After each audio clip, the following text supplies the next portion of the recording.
Գլխավոր դատախազությունը Ռոբերտ Քոչարյանից եւ նրա ընտանիքի անդամներից ապօրինի ծագում ունեցող գույքի բռնագանձման հայցով հօգուտ Հայաստանի բռնագանձում է պահանջում։ Մասնավորապես 22 անշարժ գույք, 2 գույքի գնման իրավունք, ավելի քան $3 միլիոն, 985 միլիոն դրամ արժեքով ձեռք բերված պարտատոմսեր, ավելի քան $1.5 միլիոն չափով ավանդ, 15 իրավաբանական անձում մասնակցություն, փոխառություններ, 2 տրանսպորտային միջոց, ավելի քան 20 միլիարդ դրամ եւ այլն։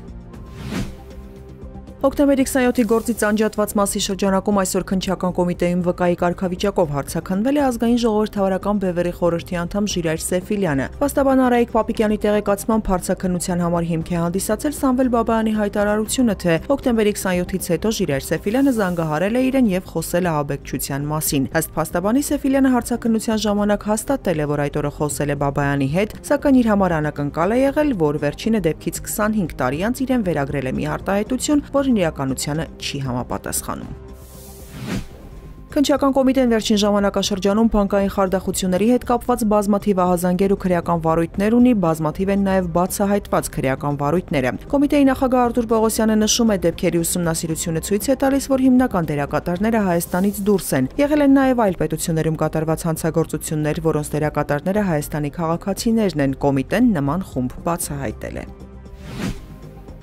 Երևանի ավականու ընդդիմադիր անդամ Գևորգ Ստեփանյանի մեքենան հրկիզելու վարույթով մեկ անձի նկատմամբ հանրային քրեական հետապնդում է հարուցվել։ Նա մեղադրվում է գույք ոչնչացնելու կամ վնասելու համար, որը կատարվել է հրկիզման, պայթյունի կամ հանրավտանգ այլ եղանակով եւ առանձնապես խոշոր չափերի գույքային վնաս է պատճառել։ Քննչական կոմիտեից Ֆակտոր TV-ին փոխանցում են նրա նկատմամբ որպես խափանման միջոց է կիրառվել կալանքը։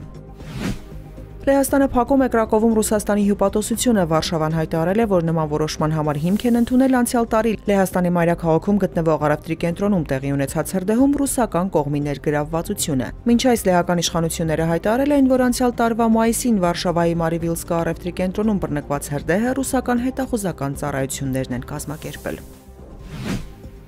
Միացյալ Նահանգներն ու Չինաստանը համաձայնության են եկել փոխադարձաբար մաքսատուրքերը նվազեցնելու մասին։ Սպիտակ տունը հայտնում է, որ երկու երկրների կառավարությունները, գիտակցելով երկկողմանի տնտեսական եւ առևտրային հարաբերությունների կարեւորությունը, որոշել են մայիսի 14-ից նվազեցնել մաքսատուրքերը։ Միացյալ Նահանգները 145%-ից մինչև 30%, Չինաստանը 125%-ից մինչև 10%։